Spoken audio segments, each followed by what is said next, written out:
مکے کے کافر 3000 کا لشکر جرار لے کر مدینہ منورہ کی طرف یہ سوچ کر کے بڑھنے لگے کہ ہم غفلت میں جا کر مسلمانوں کو نپٹ لیں گے.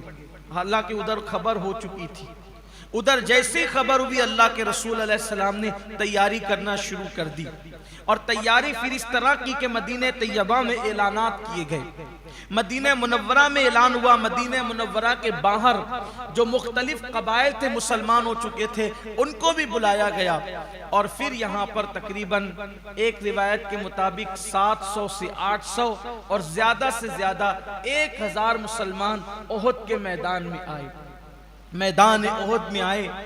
کافر پوری تیاری کے ساتھ آئے تھے اس لیے کہ ان کو بہت دھول چٹائی گئی تھی. ان کو بڑا مزہ چکھایا گیا تھا اور ان کے غرور و نخوت کو مٹی میں ملا دیا گیا تھا. اب وہ سارا وہ بدلہ لینا چاہتے تھے. اللہ کے حبیب صلی اللہ علیہ وآلہ وسلم جو ہے وہ جب نکلے ہیں مصطفیٰ جان رحمت صلی اللہ علیہ وآلہ وسلم اپنے 1000 کے لشکر کو لے کر وہی کیفیت تھی. لیکن صحابہ کرام کے جذبات بھی کوئی کم نہ تھے. اور اللہ کے رسول علیہ السلام جب احد کے لیے نکلے ہیں 1000 صحابہ کو لے کر تو اس شان سے نکلے ہیں کہ حضور علیہ الصلوۃ والتسلیم نے اپنے کندھے پر اللہ کے رسول صلی اللہ علیہ وآلہ وسلم نے جو ہے وہ کمان رکھی تھی اور نیزہ حضور علیہ السلام کے ہاتھ میں تھا. اور آقا کریم صلی اللہ علیہ وآلہ وسلم اپنے گھوڑے پر جلوگر تھے. اللہ کے محبوب صلی اللہ علیہ وسلم اس دن اپنے گھوڑے پر بیٹھے ہوئے تھے.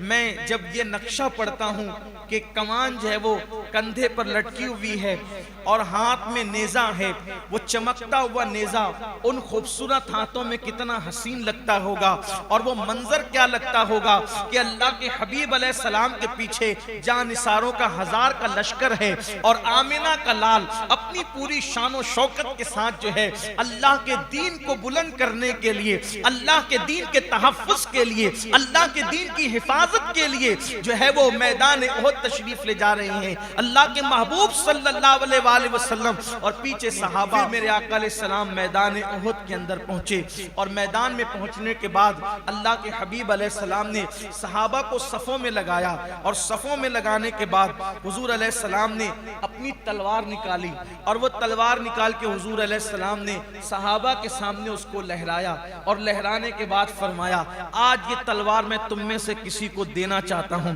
کون ہے جو اس تلوار کا حق ادا کرے گا؟ صحابہ کرام میں سے باری باری لوگ اٹھتے اور خواہش کا اظہار کرتے, یا رسول اللہ یہ تلوار مجھے دے دیجئے, یہ تلوار مجھے دے دیجئے. آقا علیہ السلام وہ تلوار پیچھے کرتے, پھر فرماتے کون لے گا اس کا حق ادا کرے گا. پھر لوگ کوئی آگے بڑھتا, آقا تلوار پیچھے کر لیتے. پھر میرے آقا علیہ السلام کے ایک صحابی اٹھے جن کا نام ابو دجانہ تھا, بڑے بہادر صحابی, بہت بہادر صحابی. وہ کھڑے ہوئے کہا یا رسول اللہ مجھے دیجئے, میں اس کا حق ادا کروں گا. آقا نے فرمایا کیسے حق ادا کرو گے تم؟ عرض کیا یا رسول اللہ اس کو چلاتے چلاتے ٹیڑھا نہ کر دو تو اس کا حق ادا نہ ہوگا. پھر میرے آقا علیہ الصلوۃ والتسلیم نے جو ہے وہ تلوار حضرت ابو دجانہ کو عطا کی. یہ وہ صحابہ ہیں جن کے نام بھی مسلمان نوجوان نہیں جانتے. یاد رکھیے کوئی اگر ایک مدرسہ بنا دے تو اس کے نام کے لوگ ڈنکے پیٹتے ہیں, کوئی ایک مسجد بنا دے تو مخیر قوم و ملت ہو جاتا ہے, کوئی 4-6 راشن کٹ تقسیم کر دے تو وہ غریبوں کا غم گسار ہو جاتا ہے. یہ وہ لوگ ہیں جنہوں نے جان کی قربانیاں دے کر کے, جنہوں نے اپنا خون دے کر کے اسلام کے باغ و بہار کو سینچا ہے, اسلام کو حیات نو عطا کی ہے, اپنے گھروں کو اجاڑ کر کے انہوں نے اسلام کو کے پودوں کو کی آبیاری کی ہے. لیکن آج ان کے نام بھی مسلمانوں کو پتہ نہیں. یاد رکھو یہ ابو دجانہ نام, ابو دجانہ نام یاد رکھو, اس لیے کہ اللہ تبارک اور بھی آگے نام آ رہے ہیں. اللہ تمہیں بیٹے دے, ان بہادر صحابہ وفاداران مصطفیٰ کے نام پہ نام رکھو, ان کے ناموں پہ اپنے بچوں کے نام رکھو تاکہ تمہارے بچے جب تمہارے سامنے یا تم ان کے نام پکارو تو ان صحابہ کی تصویر تمہاری آنکھوں کے اندر گھوم جانا چاہیے. حضرت سیدنا ابو دجانہ رضی اللہ تبارک و تعالی عنہ کھڑے ہو کر عرض کرتے ہیں یا رسول رسول اللہ صلی اللہ علیہ وآلہ وسلم میں اس کا حق ادا کروں گا یہاں تک کہ میں اس کو ٹیڑھا نہ کر دوں. اور پھر اس کے بعد وہ تلوار اللہ کے رسول نے ان کو عطا کی، فرمایا یہ حق ادا کرے گا، اس کو دی جاتی ہے. اور وہ تلوار آپ نے لی، اور تلوار لینے کے بعد آپ کے پاس ایک لال رنگ کا دوپٹہ تھا، لال کلر کا ایک کپڑا تھا. یہ صحابہ کرام کے بھی کتنے دلربا انداز تھے، انداز دلربانہ تھے ان کے. اللہ اکبر. ایک سرخ رنگ کا دوپٹہ اور کپڑا آپ کے پاس تھا، اس کو اصابت الموت کہا جاتا تھا.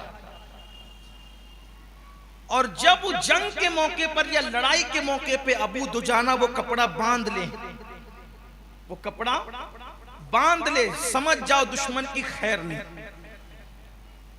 جب وہ تلوار اللہ کے رسول نے ابو دجانہ کو دی، انہوں نے وہ تلوار لی اور پھر وہ اپنا مخصوص دوپٹہ نکالا اور وہ اپنے سر پہ باندھ لیا. اب جب ابو دجانہ وہ کپڑا باندھ لے، موت کی نشانی.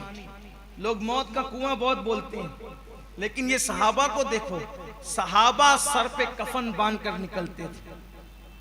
جب انہوں نے وہ دوپٹہ سرخ رنگ کا اپنے سر پہ باندھا تو باندھنے کے بعد وہ تلوار لے کر کے وہ اترا کر کے اس میدان میں سب کے سامنے چلتے تھے.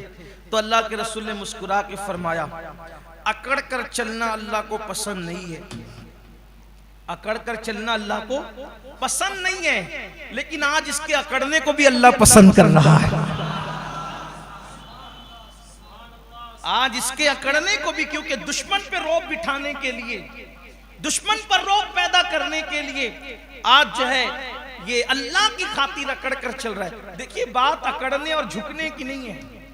اگر مکاری کے لیے جھکے تو یہ مکاری بھی حرام ہے، اور اللہ کے لیے کوئی دشمن کے سامنے اکڑ کر کے چلے، وہ بھی اللہ کے دشمن کے سامنے، تو پھر وہاں وہ بھی اکڑنا بھی کہ حضور فرما رہے ہیں اللہ کو اکڑنا پسند نہیں ہے، لیکن آج اس کی یہ ادا خدا کو پسند ہے، کیونکہ یہ اللہ رسول کے دشمنوں کے سامنے سینہ تان کر کے کھڑا ہوا ہے. اور پھر حضرت ابو دجانہ رضی اللہ تعالیٰ عنہ نے پھر وہ قیامت بپا کی ہے میدان احد کے اندر.